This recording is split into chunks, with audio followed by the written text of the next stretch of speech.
My mother is doing Korea. Mike Corey joins us to talk about enchanted tattoos. I talk about podcasting and, of course, the week's roundup of news in the region. The QiRanger Podcast starts now.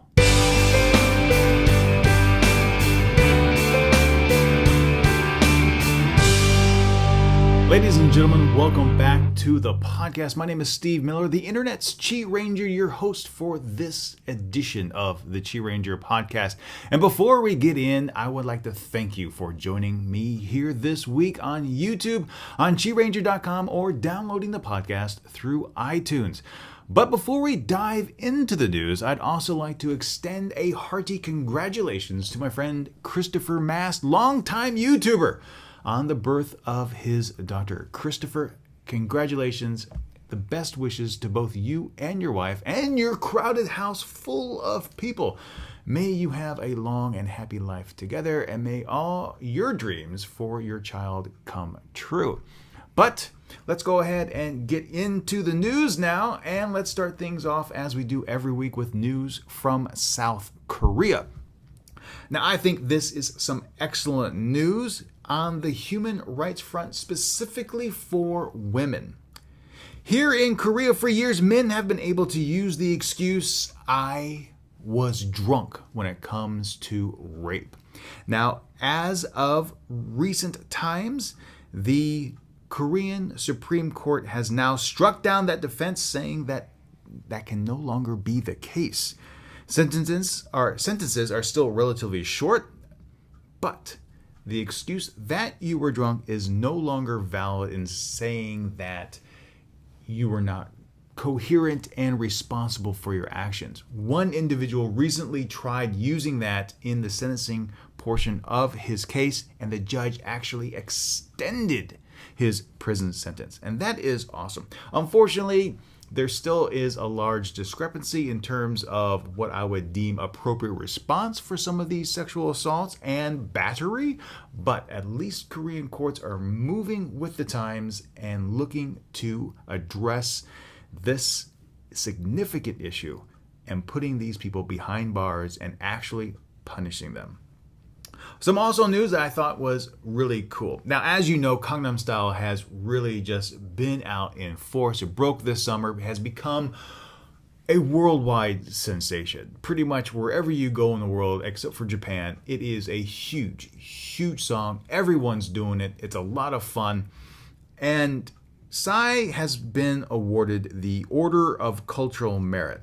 Now, that is the Okwan Medal. It's the fourth highest cultural merit award in South Korea for his contribution to spreading the Korean wave.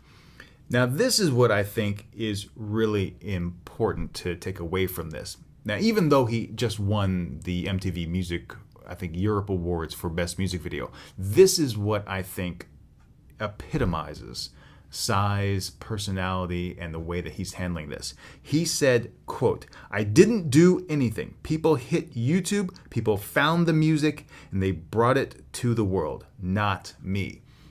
And that's awesome. He recognizes that he is a talented artist. I mean, there's no taking that away. You look at him and what he's put out in the past, he's significantly talented. But he also recognizes that he himself did not actively promote this in the way that it was going to become a worldwide sensation. It was by happenstance. And like I have been saying all fall, all this season, I am totally jazzed that this individual who is very articulate, who is very intelligent, who is not from a pre-groomed, styled pop band, has it landed on the world stage. And for him to not only acknowledge that, yes, this music is worldwide, it is a phenomenon, but that he did not actually have a part in that is brilliant. I think that shows a high level of respect. I think that shows he is very much in tune of what is going on in the world, and it's not going to his head. I think a lot of performers, when they would hit this level of success, looking back into the 80s, you see a lot of these one-hit wonders. They have the one smash hit, and they go, "I'm going to be here for the rest of my life." And then you never hear from them again. Psy, you are awesome. I love you to bits. I think that your statement here is Friggin' awesome, man. Friggin' awesome. In some health news, Korea needs to overhaul its mental health care system to end its long-accepted practice of isolating the mentally ill in hospitals. Now, the OECD has said in a report that Korea's seniors make up the highest section of the population also committing suicide. A significant rise in recent years simply because of the burden that those individuals feel that they are putting on their families.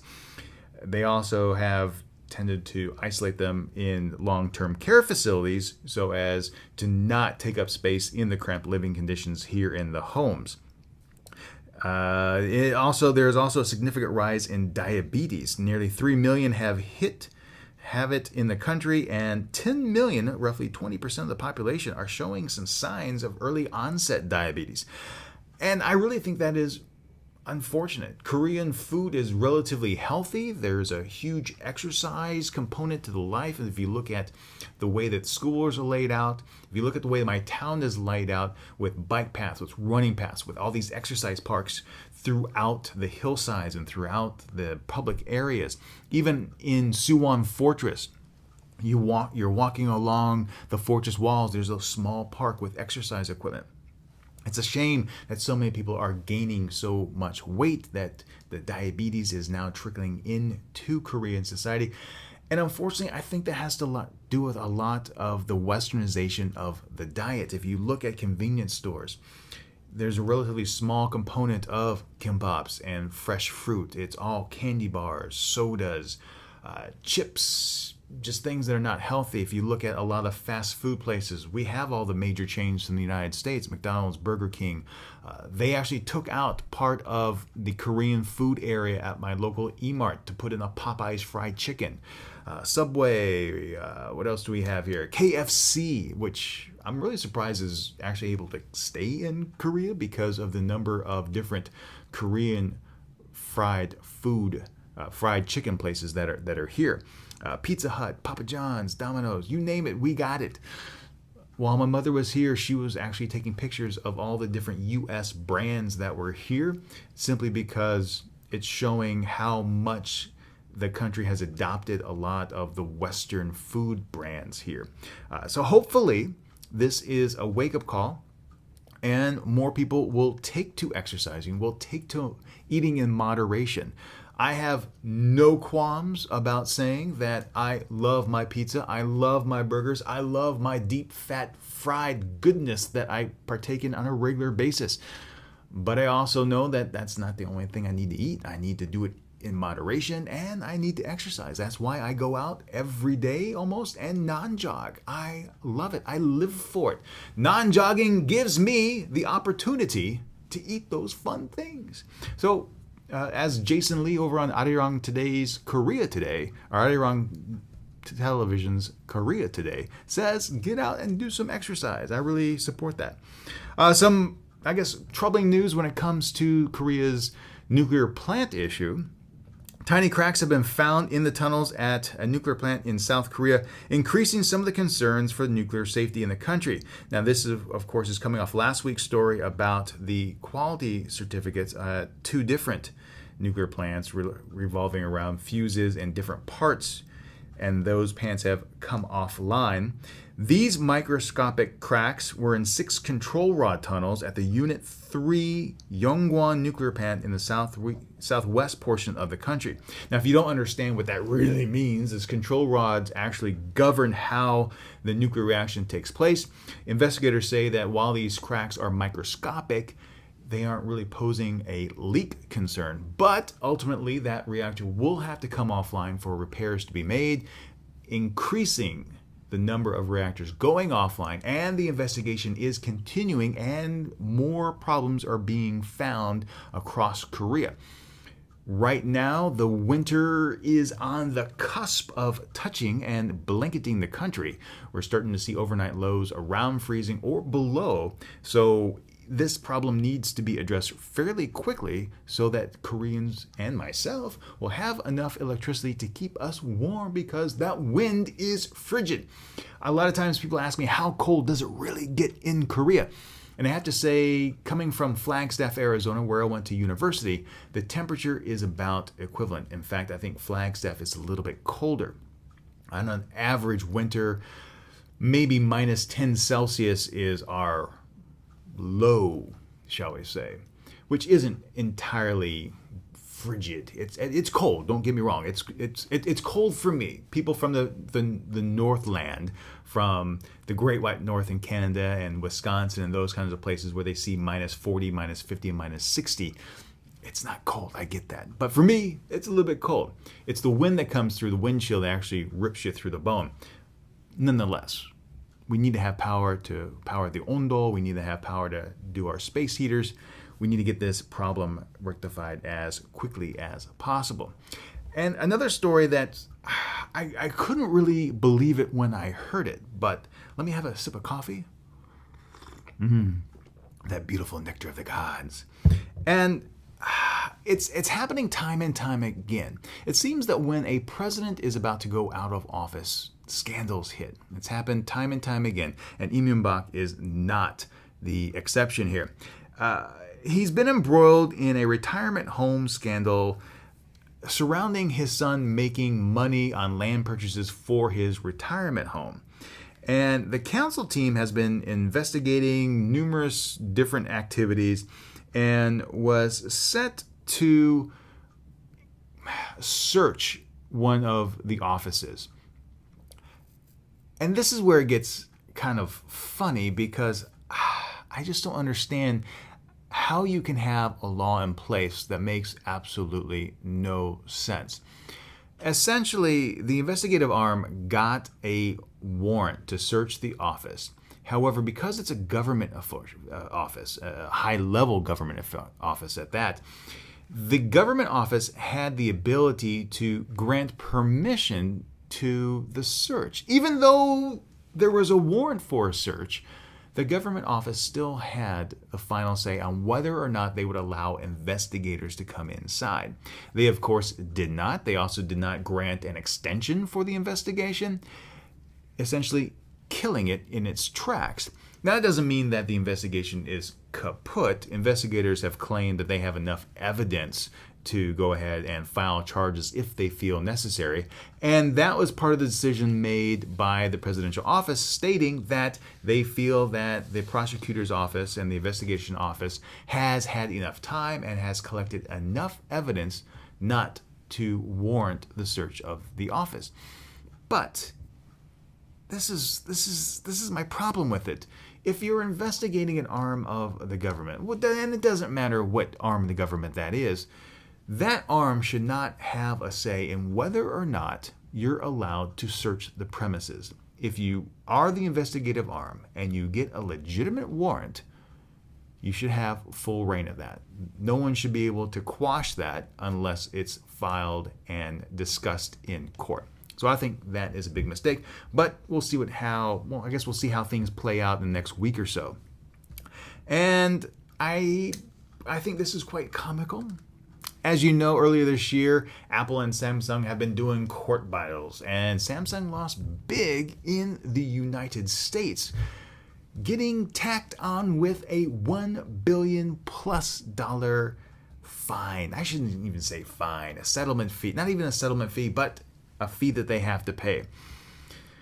Well, it looks like Samsung's going to do something a little bit creative and actually try and get Apple to pay that for themselves. It seems Samsung is going to raise the price on a number of their parts 20%. And since Apple cannot find another chip maker to fill the void that would happen if they drop Samsung, they're forced to work directly with Samsung and pay this higher price. I think that's amazing. I think that is creative accounting. I think that is brilliant. And I think that the judgment that came out of the United States is really, really just out of whack. But I thought that was pretty funny that Samsung says, okay, we'll pay the fine, but we'll raise your part cost 20%, and now you have to pay us more, and then we'll just turn around and take that money and pay you back. Seems that Samsung and Apple just really need to just cut things loose and work out a better licensing agreement all around. Coffee. So good. If you're joining me on YouTube, please have a coffee. If you're joining me on the podcast audio version, have a cup yourself. Oh, fantastic. All right, moving on to North Korean news. Radio Free Asia has said North Korean authorities have declared a nationwide quasi-state of war for its military units and public companies. They state that this current status will remain in effect through December 17th, when the nation marks its one-year anniversary of the death of Kim Jong-il. This is also a few days before the South Korean elections on the 19th, so who knows what that will actually mean in terms of DMZ security, whether or not tours will still be able to be made there, and if that will in any way heighten the alert status of South Korea. The Chosun Shinbo, a Japanese pro-North Korean newspaper, gave an unusual prediction of improved economic relations with South Korea amid optimism that the re-election of U.S. President Barack Obama and the election of a new South Korean president in December may help thaw Pyongyang's relations with the two countries. They stipulate that a mutually beneficial series of events must be met to somewhat normalize relations for this to take place, and it's important since Kim Jong-un's unwillingness for unification with the South has been expressed numerous times. So, if you're in Japan, I hope you can shed some light on this, because this article makes no sense to me. On one hand, they're saying, oh yes, the U.S. elections are over. South Korea is going to have a new president, so there's going to be greater unity and greater cooperation on the peninsula. And then in the second half of the article, no, that's not going to happen because Kim Jong-un doesn't want it to happen. So this one article says basically both sides of the coin, which in my mind is a useless piece of news. So I put this in the podcast because if you're one of my listeners or watchers or viewers in Japan, where is this coming out of? And does the Chosun Shinbo actually have a large readership there? I personally don't see any change coming out of the relationship with North Korea for the foreseeable future. Certainly not until way into next year. Kim Jong-un really needs to get his feet secured. It's 1 year. It's way too soon. I don't recall any significant high-level talks with South Korea in the past year that have included him directly. So until that takes place, I don't see any movement on unification. I don't see any movement on normalizing relations with the northern country. Finally, from North Korea, Reuters reports that the North Korean harvest will be increased over last year. And this is the second year in a row it's on the upward take. And I think that is phenomenal news. Simply because here on the peninsula, we have been ravaged by storms this summer. And a lot of people have thought that the crops would be significantly hindered in North Korea, causing more widespread malnutrition. Here in South Korea, a lot of the crops were affected, most notably rice. And I can't even begin to tell you how bad this is here. And when I say how bad it is, I'm over-exaggerating it a little bit. But in the past, I would say 6 months, the cost of rice has increased probably 30 to 40%, at least the type of rice that I buy and the rice that I see at a market. I'll give you an example of that. Here in South Korea, at a market that I buy rice at, it used to be 4 kilograms would be 14,000 won. Now that same bag of rice is now 20,000 won. So that's a huge increase. I'm really happy that North Korea is not having as bad as time. There's still widespread nutritional issues in North Korea. And of course, a lot of the food goes to the higher ups and goes to the military. The people out in the actual rural environments have so few, and I hope that as things continue to change on the peninsula, that is the first issue that is addressed. Great food infrastructure food distribution and infrastructure needs to be initiated so that no one goes without food in North Korea. In East Asian news, while China is approaching a once-in-a-decade leadership transition, South Korea is benefiting from a growing Chinese economy. Now, I thought this was quite interesting because it touches on a number of issues. Like many companies, a lot of companies outsource to China because of cheap labor. And since the economy in China is growing, there is, I wouldn't say a lot of growth in disposable income, but there is some growth in disposable income in China. And those people are buying more goods. Now, since a lot of Korean brands are also, some of the parts are actually manufactured in China, and a lot of the goods here are also sold in China, they're purchasing Korean branded goods. So the money actually comes back to Korea in the long run. And that's really, really good, especially since there is still currently a backlash against Japan. That's awesome news. A group of right-wing Japanese extremists have run an ad in the U.S. newspaper denying that the government forced Korean women to serve as sex slaves for the Japanese Imperial Army during World War II. Now, this is the Committee for Historical Facts, and the ad said, quote, "Yes, we remember the facts."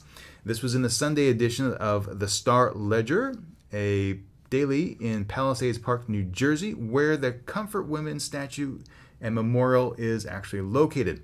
This group is led by Yoshiko Sakurai, an ultra-right-wing journalist known for her nationalistic views, meaning Japan's views.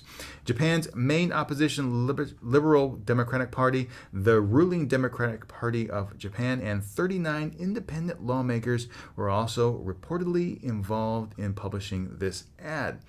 Now, this ad is in a response to the sex slaves put an ad out, sex slaves, the comfort women, saying, "Do you remember?"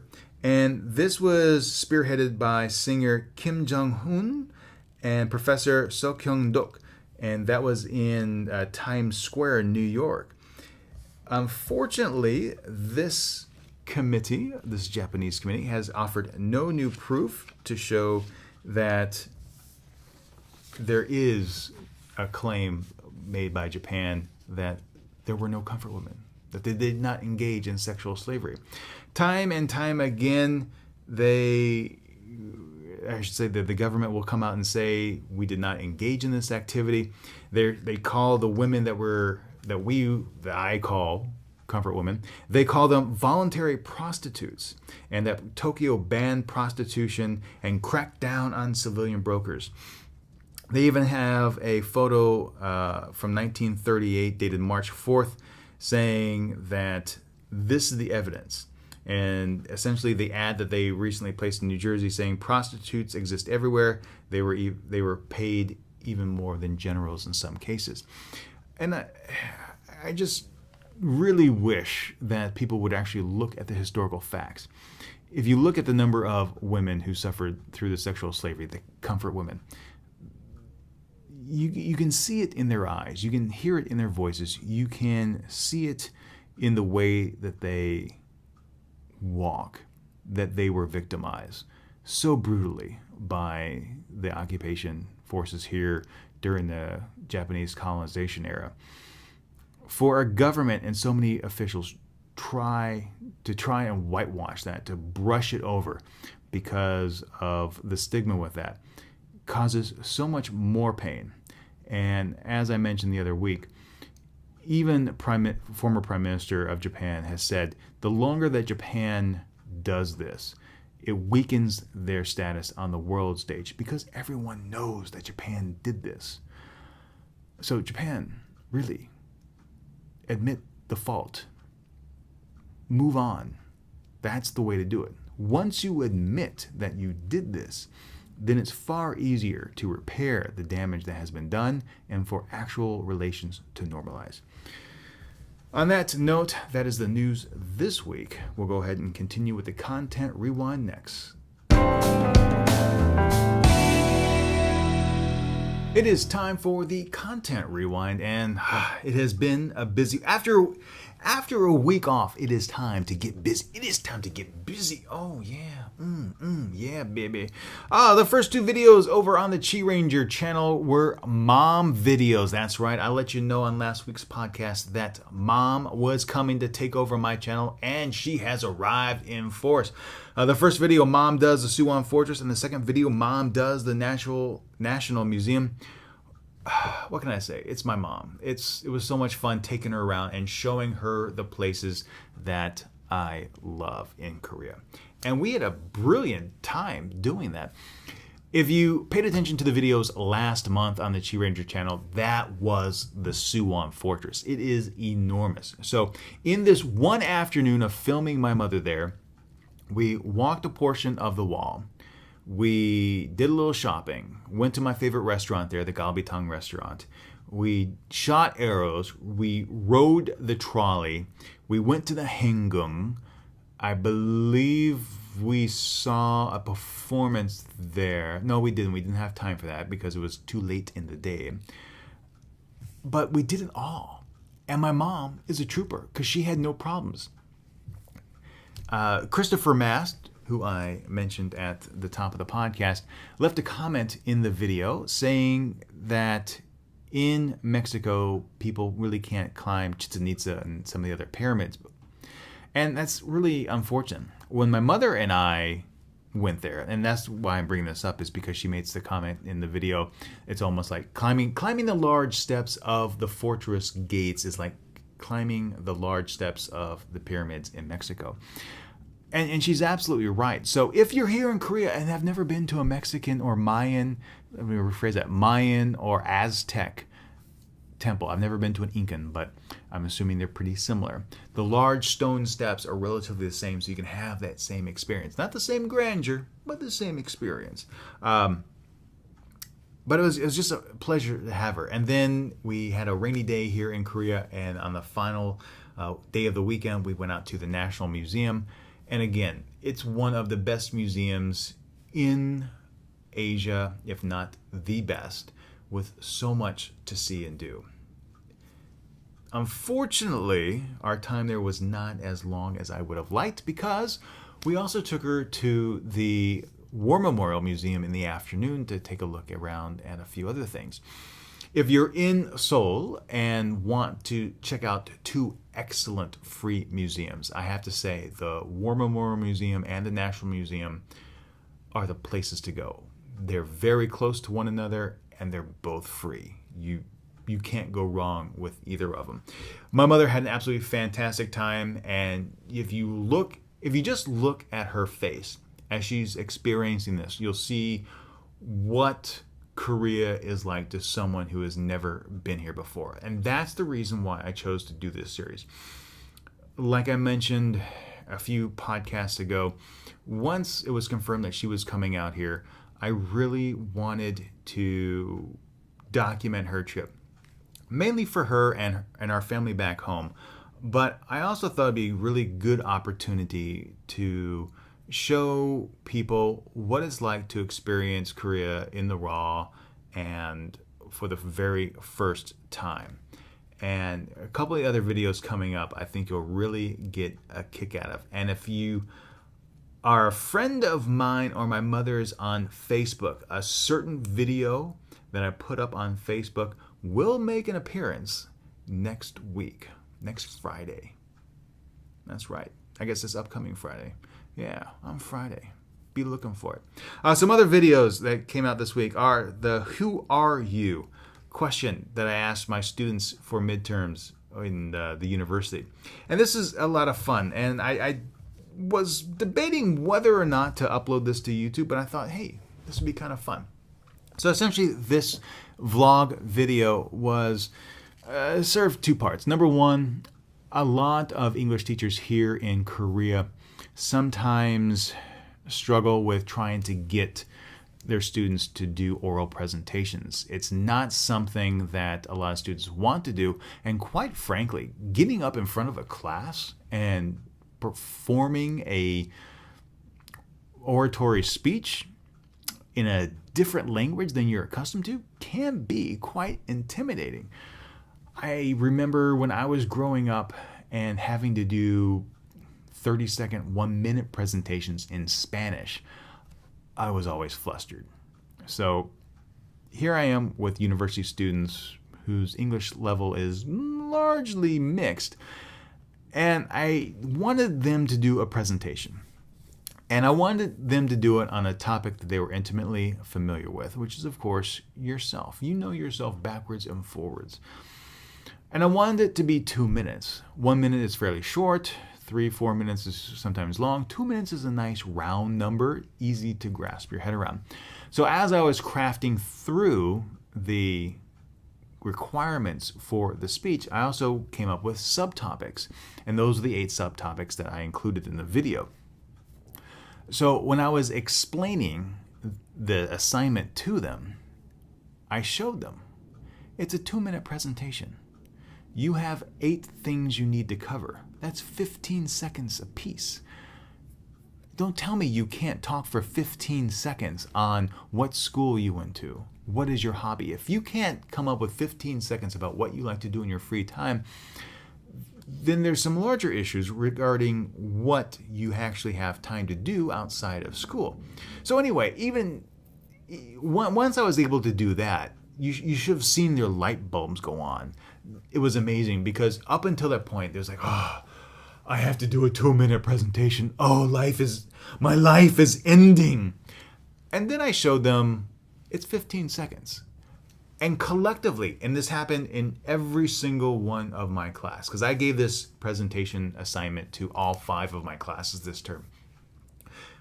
Their eyes lit up, their mouths dropped. Oh, 15 seconds, I can do that. And then as the true educator that I am, I proceeded to give them an example presentation to show how easy it is to come up with each item. And my presentations were more often 4 or 5 minutes because I have a certain dramatic flair, shall we say. And I have lived a significantly longer time than my students, so I had a lot more information to convey. However, after the exams, I have to say, almost every student was able to hit the 2-minute mark. Very few students even dropped below the 1-minute 30 mark. So it was a pleasure. And again, the second reason why I put that up, on YouTube was because I love YouTube and our community. And as my subscriber base has grown, a lot of times I don't get to know a lot about the people on the other side of the screen. I see the username and I get to see a little bit about them, but I don't know who they are. So I thought this would be a great opportunity for me to connect with them and learn a little bit about where they're from, what their hobbies are, what their dreams are. If they have a special name, what does it mean rather? And it's been a joy reading all those comments. So thank you very much. And I believe I have 1 video response. So thank you. And that is what's great about this project, because the person that sent in a video response, and I don't have the name with me right now, he's actually learning English and took it upon himself to do a video response in a second language. That is brilliant. That is brilliant. So if you're watching this podcast and you click on the show notes and go over and watch that vlog video and you're learning English here in Korea, please shoot me a video response. I would love to learn about you. Some other things that came up this week. Of course, we have Your Neck of the Woods over on the Korea blog, and this was the second article in that vein, going down to Daejeon with my good friend Ahmed the Gray Fox. So you can watch that, read that article over there by clicking on the link. And iTunes, yes, iTunes. Let's talk about iTunes, shall we? iTunes is not sometimes my friend. If you're subscribed to the podcast, whether it be in iTunes or some other feed acquisition program, you will definitely 100% get the new podcast as soon as it goes live. However, if you're not subscribed to it, and you go over to the iTunes store, A lot of times it's taken 2 or 3 days before the episode will actually appear in the store. Now, my friend Heath has sent me a message saying that with the new iOS podcasting app, it's taking a significant number of days, and in some cases, it's not even possible to download the podcast on the phone. So if you're having problems with the phone app, the iPhone phone app, or any other kind of RSS feed acquisition program for podcasting, let me know, because I'm trying to work through this as much as possible to ensure that everyone's able to get the podcast as soon as they drop. On that note, I would also like to announce QiRanger RTW. That's right. We talked about it earlier this season. QiRanger Around the World, the national parks, the new podcast. It's going to start dropping in February. And that is going to reside on a different podcast feed. It's going to have its own feed because once I finish the initial run of 12 episodes, I am going to continue that series and do things a little bit differently than I did here with the QiRanger podcast. My plan is I am going to continue this podcast feed, but use it for a lot of, say, extras, radio interviews, and things of that nature. Continue with the travel, news, and tips theme. So that will remain here. It'll be on a far reduced schedule, but there will be things coming out time and time again.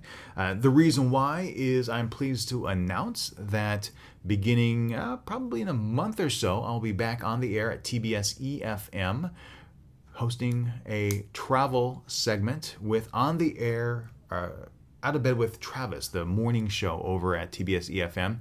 So I'll be uploading those MP3s to this podcast. So if you're outside of Korea and don't have access to TBS EFM or don't want to listen to the show live, you'll be able to hear about my travels here in Korea.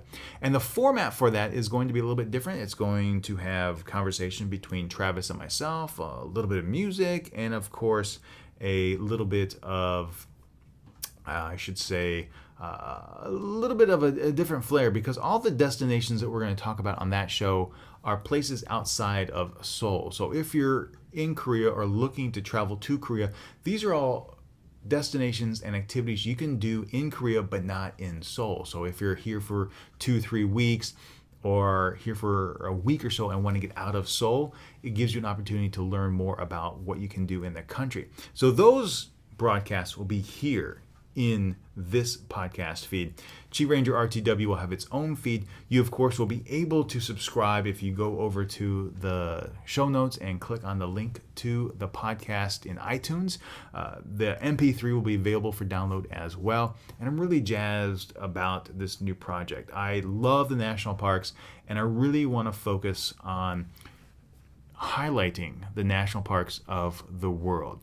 The first one with Yellowstone was a magnificent idea, and I gotta say, I'm looking forward to learning about the national parks around the world.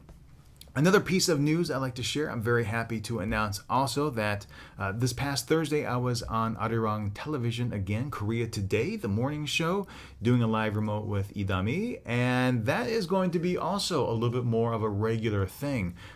I will be appearing on Korea Today roughly once or so a week, working with Tommy and showing some of the fun things that Korea has to offer live on television outside of the studio. So it should be quite interesting. I've been talking with some of the writers and producers, and we have some interesting ideas coming up. So that should be a blast. Well, ladies and gentlemen, that is a lot of information, and that is also it for the Content Rewind. Welcome back. It is time for the Quintessential Quartette, and this week's Quintessential Quartette was inspired by Victor. Give me a break, man. Give me a flake, man. Action teacher. I'm not even sure what else he has, but Victor over in Japan. He shot me a message recently. We chatted for a few minutes because he had some questions about podcasting, and it's something that I get asked fairly frequently about what does it take to create a podcast? So I thought I would include that with this week's Quintessential Quartette. So here are 4 things that I think are very, very important in terms of creating a podcast. Now, the first thing, and it is paramount, it is the most important thing, and that is to have commitment. Doing a podcast takes a lot of time.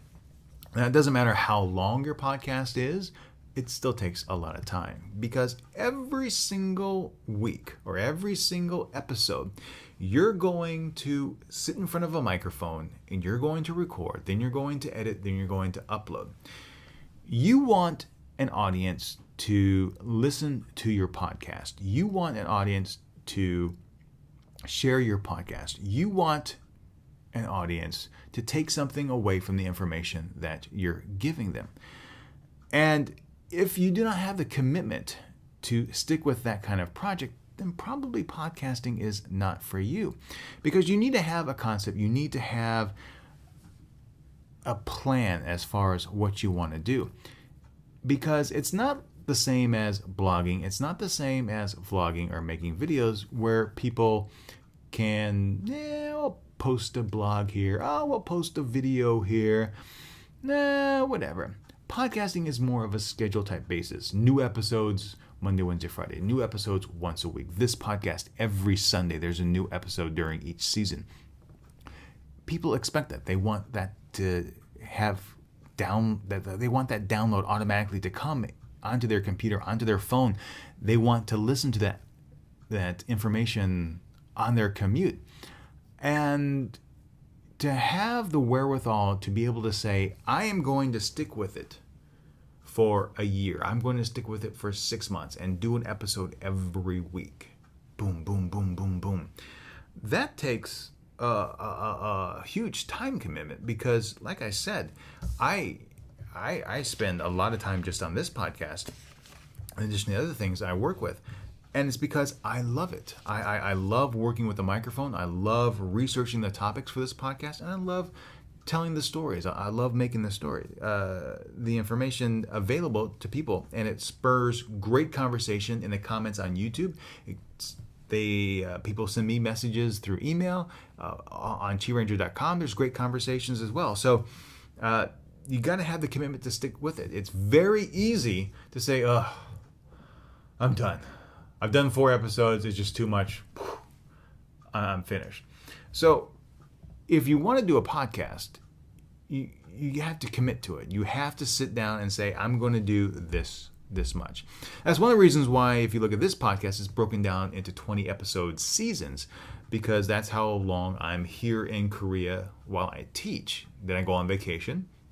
And I don't want to be burdened with trying to create extra shows while I'm on vacation. So, all right, we're here for 20 episodes. That's 5 months straight, back-to-back episodes. Take 3-4 weeks off, and then come back with a new season again. Boom. It works really well. And I think that type of scheduling works well.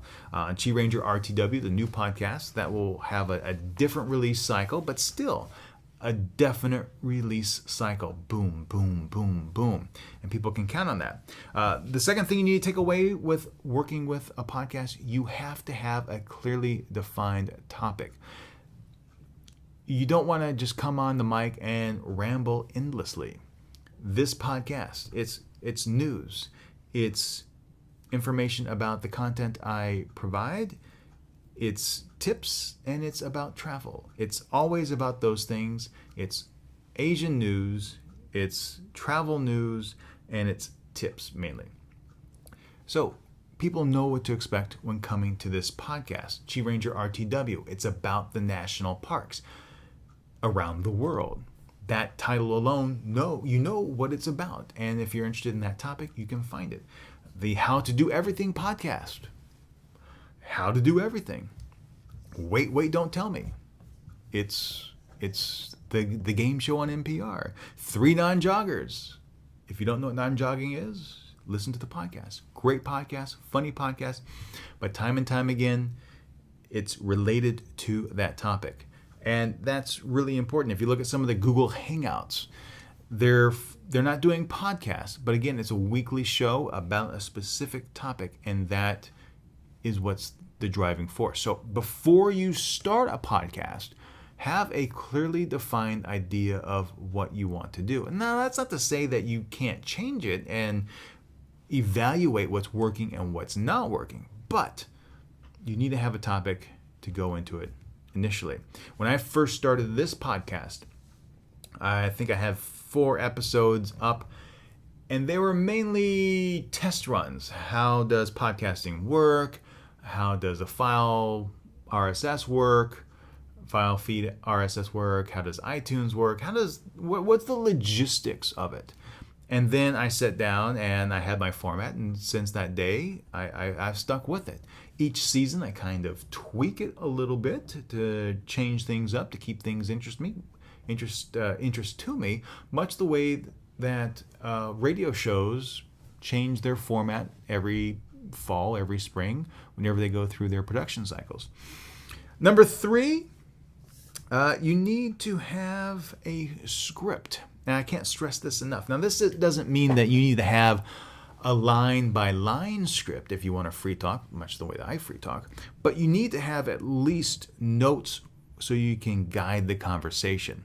Now, since I do a video companion to this podcast, I do not want to sift through and read line by line, because that would be boring. I feel bad enough when I read quotes from the news, but if you're doing a podcast, and I'll be doing this for QiRanger RTW, I will carefully script out almost everything I'm going to say for the podcast and read it. And then I will edit that audio so it sounds crisp, it sounds clear, it sounds professional. And that is important. This particular podcast is more like a radio talk show, a 1-hour radio talk show with Steve. But so it's a little bit more free-flowing. It's a little bit more ums and ahs and some dead air as I think about what I want to say. But the bullet points are here. My notes are here. I can refer to them. And that is really important, because if you're going to have a podcast, again, you need to have the topic defined, but you need to have what you're going to cover in every single episode also defined. You need to have that information. So as you're going through that topic, you can make sure you hit everything. It's much in the same way that when I go on air to the radio stations, we have a script. I write the script out, much the same way that we have this. The host and I briefly talk about certain different things, cues to lead the conversation here and there, and then we go right into it from there. When I do the set course for adventure portion of this podcast, I ask all my guests to prepare a 1 to 2 page script with several bullet points so that I can review that before we have the conversation. And then as we talk about, we can share different experiences, different thoughts, and I can make sure that the key information that they want to share, that I think is also important for the viewers and listeners of this program, can get. And you can't do that if everything is off the top of your head without a script. So take some time out and make sure things are scripted every single episode. And finally, when it comes down to recording and distributing the podcast, now this one takes a little bit more, I should say, technical knowledge. Now, technically, you can actually do things with any microphone. The better the microphone, the better the sound, the better the audio quality, and of course, the better it will feel in your ears as you're listening to the podcast. But that doesn't mean you need to do that. I have always recommended using the best equipment you have in the most efficient way, and as you become more efficient and I should say competent. Maybe that's not the right word. But the more that you are impassioned by your craft, that you look at the equipment investments that are appropriate. So for this podcast, I use a Zoom H2, and I sync up the audio with the video that I shoot and use the audio from the H2 for the audio feed of the podcast. It's not the best system in the world, but it's not terrible either. It does fairly well. Then once I edit everything together, and I personally use Final Cut to edit because I'm doing video, but you can use GarageBand, you can use Audacity, you can use a number of other programs to edit. You export as MP3, and if you use Audacity, you can edit the ID3 tags. You can use a program that I had to pay for, called, I think, ID3 Editor, that actually edits the actual tag information on the MP3 file. And that information is all that needs to be included in the MP3. You have the MP3. The next step is finding a place to put it. So you need to have some kind of server that you can upload the file to. Now, personally, I would recommend just getting a blog and having it stashed there. They're free, and you can typically upload as much as you want within reason to the sites. Of course, if you have your own website, you have a lot more free reign when it comes to episodes. You're maybe limited by download bandwidth, but unless your podcast takes off like a rocket, you probably won't be coming anywhere near that. To give you some numbers, this podcast was originally getting about 200 downloads up until this season. That number has gone down a little bit, but the offshoot of that is more people are watching the video version of the podcast on YouTube. So overall, viewers and listeners of this podcast have tripled since moving over to the QiRanger channel. Distribution is really quite simple. The way that people get the audio file is by subscribing to an RSS feed. So just like if you use Google Reader, people can get the podcast that way. They can use other RSS readers. You submit a podcast to iTunes by simply filling out the RSS feed. You give them the RSS feed, you tell them the title of the podcast, the email address associated with it, and the owner of it. And that's it. Usually within 24, 48 hours, your podcast is approved and you're good to go. I use a plugin on WordPress to format everything so you can play on QiRanger.com, and it manages the upload feed to both. So that is the Quintessential Quartette. If you have other podcasting questions, you can send those to me at questions. All right, no, I take that back. Send that to podcast@QiRanger.com. If you have other topics you like for me to cover on the Quintessential Quartette as we round out the season, send those to questions@QiRanger.com. Ladies and gentlemen, welcome back. It is time to set course for adventure once more. And I am joined on the line again by my friend Mike Corey, who runs Kick the Grind TV. Hello, my friend. How are you? Hey, Steve, I'm fantastic. And how about you? I am doing exceptionally well today. It's nice to have you back on the podcast. Always good to be back, and always good to talk about adventure, because that's my thing. That it is. So where are you going to be taking us to today? This episode, we are going to Southeast Asia, which is one of my absolute favorite places, and we're going to be going to Thailand in this story. So tell us about Thailand. How did you arrive to Thailand on this particular journey? Okay, so Thailand was something on my list for a long time, and I hadn't done Southeast Asia before. And last year, the airline Cathay Pacific, which is a big Hong Kong-based airline, had a competition that was called Travel the World in 80 Days, where you could get unlimited economy class flights for 3 months. And I got that. And so my first target was Southeast Asia, so Thailand especially. And there was one activity I wanted to do there in particular. Well, there was a handful, but one that I had my eye on ever since I saw the movie Tomb Raider with Angelina Jolie.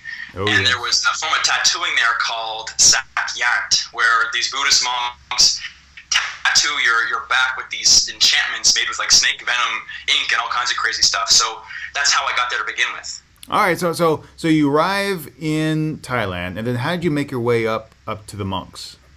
Okay, so this kind of tattooing happens throughout Southeast Asia, mostly in Cambodia and in Thailand. Mm-hmm. But there was one temple that I heard was like the Mecca for these special kind of monks, and it was called Wat Bang Pra. And it was, I think, about an hour and a half tuk-tuk ride from Bangkok to the west. That's not too bad. No, it wasn't. And you can go all, like, there's you can go to a tattoo parlor downtown and get this kind of style, but it's not the real thing. That's not the real thing. If you're going to go all that way and get the magical enchantment tattoo, you want it from the source, right? Purest magic available. That's right. Right. So it was like an hour and a half away, and I wanted to go to the spot where it like originated, and because I mean, if you're going to do something as crazy as this, you want to go all the way, not just go the easy route in some dingy tattoo parlor in the bottom of some Bangkok bar or something. Not exactly safe. So this hour and a half tuk-tuk ride, explain that experience, because we've both been to the Philippines, we've ridden the tricycles, but for those that haven't been to Southeast Asia and ridden on these types of, let's say, contraptions, because sometimes they are just held together with spit and tape, what is riding on a tuk-tuk like? Riding on a horse on cocaine or something like that. You're right when you say they're held together with spit and tape, because quite often I think that these people make their tuk-tuks in their garage or on the side of the street just out of scrap metal, and they don't always have seatbelts, and they don't always stay together, and they weave in and out of traffic. So it's one of those experiences that you just kind of hold on and maybe think about something else, go to your happy spot, and just close your eyes. And an hour and a half is quite a while. But once you're on the highway, it's not as bad. But like weaving in and out of other tuk-tuks, and they're bumping into each other and honking, and not exactly the most fun thing. But you have to have a bit of a thick skin for it. But speaking of tuk-tuks, though, and I was talking about how this is called sak yant. Mm-hmm. The yant is like, sak means tap, so tapping the tattoo. Yant means like sacred design. And if you look in these tuk-tuks or in a lot of the taxis, you'll see these little souvenirs, mementos, emblems, amulets on the front of the taxis, like on the dash. Mm-hmm. And they're the same designs that are tattooed on people's backs. Ooh. Yeah, so these symbols have deep roots in Thai tradition, and so they mean all kinds of things, and people have them on their skin, but also on cloth, on amulets, everywhere, and you see them in front of shops and tuk-tuk all over the place. Oh, that's really interesting. I hadn't really considered that. I do have a question about the tuk-tuk ride. Now, how tall are you? Ooh, I'm up close to 6'1", actually. Okay, so you're a big guy. Did you have any problems fitting in the passenger compartment for the tuk-tuk? Well, if you assume kind of like the hunchback of Notre Dame position and just kind of hunch the shoulders and kind of put the turtle head in the shell, you can fit in there. But I mean, I couldn't straighten up. I was totally hunched over, which is kind of good because it's kind of in that almost in that safe fetal position that you feel so comfortable in. So the brace for impact position that they have you go through during flight safety seminars. That's exactly it. Forehead to knees, grab the knees. So I don't know. Maybe it's safer that way. Maybe it's built that way. But definitely whacked my head a few times in my history in Southeast Asia riding those crazy things. Okay, so you arrive at the temple. What's the vibe? What does the temple initially convey when you first gaze upon it? It's kind of funny. One of the first things you see is a big river, and in this river, it is completely filled with these about 1.5 meters long gray catfish. And there's a couple vendors there who are selling, I think there's some kind of yellow Cheeto, and you feed these gigantic catfish these Cheetos, and they jump on each other and they gulp air, and it's just a complete dog pile of fish in the river. And I think it's because the monks, the catfish means something in tradition, and so the monks come and it's like their pet or something like that. But that's one of the first things you see is these Cheeto vendors throwing these little yellow puff balls and these gigantic sea monsters gobbling them up in the river. Wow. Yeah. That's amazing. So you get off there now. Since you took the tuk-tuk out, did you stay at the temple or did you go back to Bangkok afterwards? So what worked out for me, I think, is I paid the tuk-tuk driver like an extra, I don't know, like $4 to wait around for an hour. Okay. Yeah, so it was actually quite easy to get out there and for him to stay, because those guys, actually a crazy story when I was in Cambodia is there was one night where I was staying in a hostel, and I was doing some work with Wi-Fi in the lobby because there was none in my room. And I met the tuk-tuk driver who was in there talking to his friend, and he brought me out on the street, and we shared some of this moonshine made from coconuts and this dried squid stuff. But we were talking to each other because he spoke broken English, and he was saying that he's lucky to get 1 or 2 passengers a week in his tuk-tuk. That's it. I always thought these guys would have 4 or 5 a day and make decent money, but he was saying the average tuk-tuk driver, this is Cambodia, which is sort of similar, only gets 1 or 2 passengers a week because there's so much competition. Oh, wow.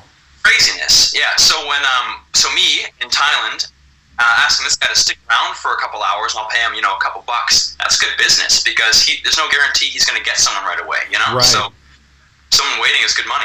Well, and that's a good travel tip as well, because when we travel in the Philippines, we'll usually hire a tricycle, which is the Filipino version of a tuk-tuk, for the whole day. And it's very cheap, it's very economical, and that way it's beneficial for them because, like in Thailand and Cambodia, there's intense competition for passengers. Yeah, definitely. And, you get to kind of build a small little relationship with the driver, and maybe he'll take you some cool places, and it's actually quite fun to do it that way, and really cheaper instead of trying to find tuk-tuks all the time, tricycles. Okay, so you're there, and then what happened next? All right, so I'm there, fed the catfish, and then walking around, and there's all kinds of these statues that are covered in these sacred designs. And this particular temple, I think this is correct, but the inventor or the main promoter or the guy who made this mainstream and made it quite popular in Thailand and Cambodia, he ran this temple, and his dead body is still preserved under glass at this same temple. Oh, and so amazing. what you do there is you see this guy who just looks like black wrapping paper on a skeleton preserved in this glass case, and you go and you pay your respects. And that's one of the first things you do when you're there. Kind of the progression of the trail goes there first. So that was next on my list. And is there places for offerings to pay your respects to him, or is it like a small altar, or is it just here's the glass casket and you make your way past it? It'd be the spot where you make an offering, and they were selling. Actually, the offering was the same offering you offer the monk to get your tattoo, and that was it's incense, candles, and tobacco. And you give your offering, and then if there's a monk there, he'll actually bless you with holy water and a candle, and that's kind of all part of the procession. But when I was there, that monk who was doing the blessing wasn't there, so I kind of gave my offering to the dead guy and moved towards the temple with the guys who were doing the tattooing. Okay, now how big is the temple? How big is the temple? Mm-hmm. There's probably, it's actually quite a big complex. I would say there's probably close to 10 buildings. And there's a couple more famous monks who do the tattooing, and there's a couple, there's probably about a handful of others who are learning, and they're in the smaller temples. So when I was there, I mostly went to the big temple where the famous monks were going, the big fancy one in the middle, and didn't venture too far around the other small buildings. But there was probably a complex of about 10 small little temples there. All right, and then what happened next? How do you go from seeing the casket of the original monk that founded the temple to getting the tattoo? What's that process like? Awkward for a big white guy, actually, because there's not very many people there, Caucasian people there doing it. It's kind of cool, though. Since Muay Thai originated in Thailand, and these tattoos offer protection of a myriad of different things. If you watch like MMA or UFC or something, a lot of the Muay Thai fighters will have these designs on their backs. Mm-hmm. And so I'd seen this in movies before. I'd seen a couple Muay Thai people with these tattoos before, and that's why I wanted to go. So I assumed that a lot of people would be there who were Caucasian, and it was not the truth. But there were lots of Thai people there, and they were all kind of huddled around in this room I saw through a window, and I progressed over there. And there was a small little stand that had a bunch of little knickknacks on it, and also it was selling bundles of tobacco and flowers and incense for the offering. And so what you do is you have to buy an offering first. You could progress to the temple. You take off your shoes. You don't make any noise, and you go sit in a circle around the monk who was giving all these blessings with the tattoos. And the crazy thing is, we always think like tattoos have to be expensive. You know, you go to a tattoo parlor, you want like a big back piece, you're paying like $200, $300. Well, that would be cheap for a big back piece. Well, I don't have a big back piece, but okay, so it's not very expensive. So the normal offering, the tobacco, the candle, and the incense. So how much do these offerings cost? Okay, so you're approaching the temple with the tattoos, and there's a table in front, and they've got knickknacks, amulets, and things, and they've got bundles of incense, tobacco, and candles, and you have to buy one of these offerings before you can go in, and I think they're about 70 baht each, which I am not good with conversions right now, but I think it's under like $2. It's like $2 or $3. Well, that's tremendously affordable. A lot more affordable than getting tattoos in North America, and that's because they don't regard it as a tattoo. Well, it's a tattoo, but tattoo is a piece of art you get in your body. Right. It's kind of like you're going in for a blessing. The same way you go into a church and ask for you do a confession, or you give a couple bucks for the sermon, that sort of thing. So it's not the same mentality of tattooing. It's more of a blessing. You're paying for a blessing, not so much the ink going into your skin. Now, okay, so I'm assuming that since it was on your list, you were there, you had it done. Now, do you have other, like, say, traditional tattoos? I had one done before when I started to go down the rabbit hole of being a travel video blogger. So on my side, on my ribs, and when you go in this place, they only give them on the back, pretty much. So tattooing has a reputation of being somewhat painful at times. Can you, and traditional tattoos are, you have the needle, the ink palette, and it goes in. It's very mechanical. These tattoos are administered in a different method. Yes, by a guy with a big, long, sharp stick. So pain-wise, what do you feel is more painful, the traditional tattoo or the tattoo that you received here in Thailand? That is a tough question, because the one I have on my side, it was okay in certain spots, but once that tattoo gun gets on your bone, it is like God himself has thrown a lightning bolt down and to strike you dead. It's pretty terrible, and you can hit right on nerves. Your leg goes into that scratch a dog on its stomach kick thing, and that happened to me on my first one, and I wasn't sure what the big pokey stick would be like. And when I was getting it done, I discovered that the pokey stick was much more painful. Ooh. So what happens? So describe the process. Do you get to choose the blessing, or do they look at you and determine what kind of blessing you need, or what's the process of selecting the blessing that goes on your back?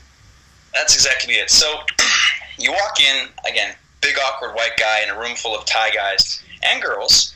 And so when it's your turn, you go up and you give the offering, and it's very interesting how this works, because they don't have to give you a tattoo, because they take this very seriously and they believe in it fully. So if they think if they feel like they're going to give you a tattoo you can't handle and you'll become possessed, then they won't do it. Oh wow! Yeah, so I walk up and you kind of smile, and he doesn't speak a syllable of English, and so I kind of smile and give the offering, and he'll look at you and kind of like stare deep into your soul and judge if you're worthy for one of these enchantments. Turns out that I was. Okay, and then what happened? And so you don't get to pick.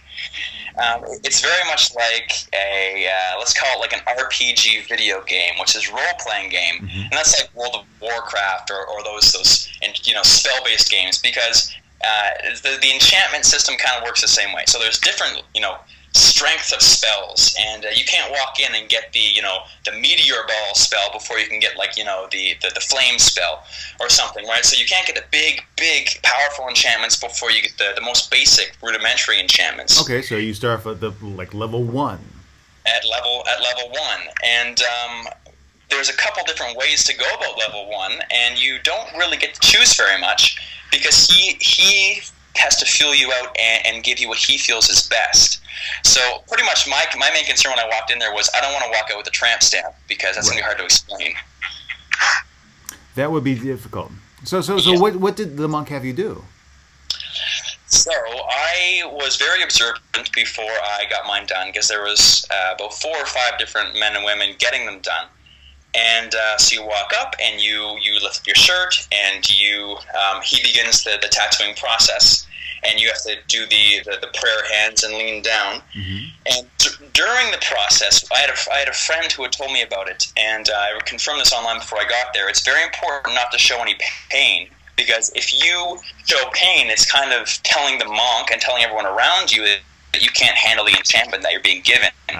So there's this big guy, poking your back repeatedly with this big sharp metal stick. And for me, I was bleeding. It was not very fun pain-wise, but you have to just kind of grit your teeth and transport yourself to a different planet to get through it.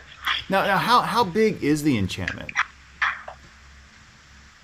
So I actually have 3 on my back, because I liked it so much. I went back 2 other times, and the entire piece of my back now goes from shoulder to shoulder. But when you first go there, one of the more common ones is gets placed on the center of the back, kind of where your let's say your shoulder blades meet your neck, kind of very top of top of the back, base of your neck, and it looks almost like a big triangle, and it's supposed to be, if I get this right, the peaks of Mount Meru, which is some mythical mountain range in, I believe, Hindu religion. Mm-hmm. At some point, Hindu and Buddhism meshed together to make this form of enchantment. But it's some mountainous peak that actually looks quite cool. It spirals, it's some letters and things like that.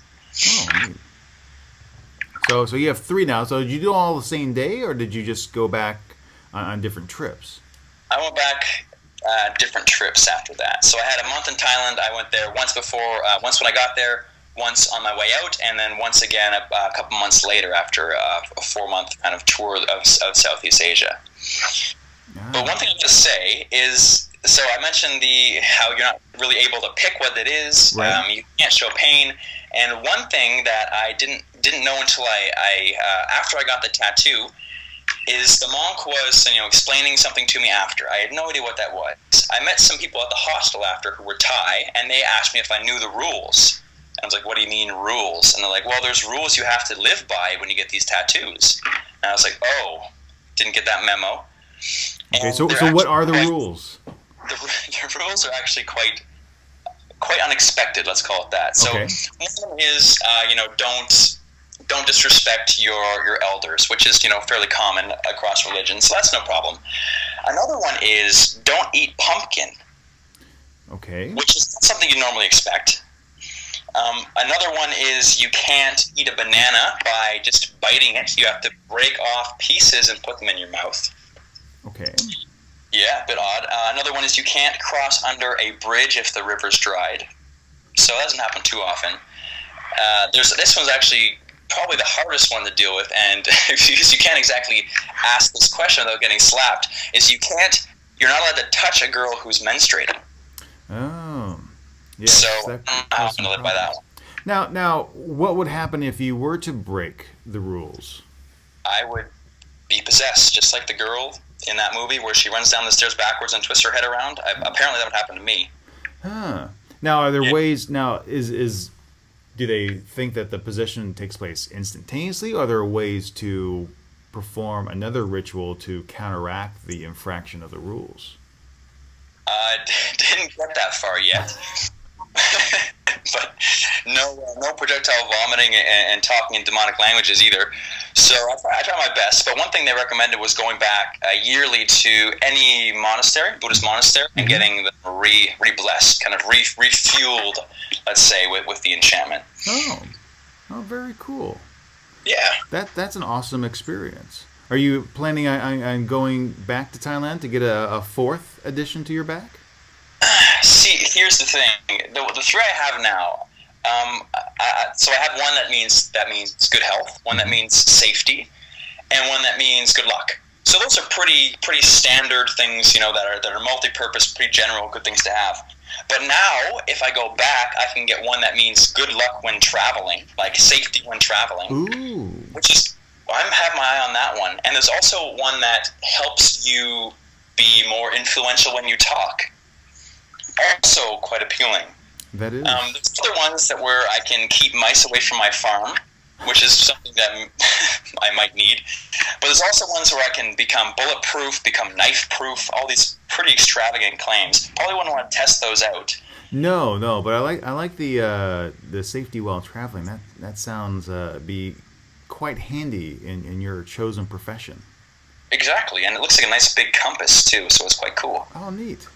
Well, Mike, thank you very much for joining me this week on the podcast. Thank you, Steve. Always a pleasure.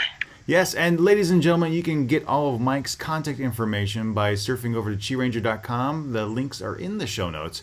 And of course, you can follow him at Kick the Grind TV and on Twitter at Kick the Grind. I'll talk to you soon, my friend. Always a pleasure, Steve. I love talking adventure with you. Hopefully I can do it again.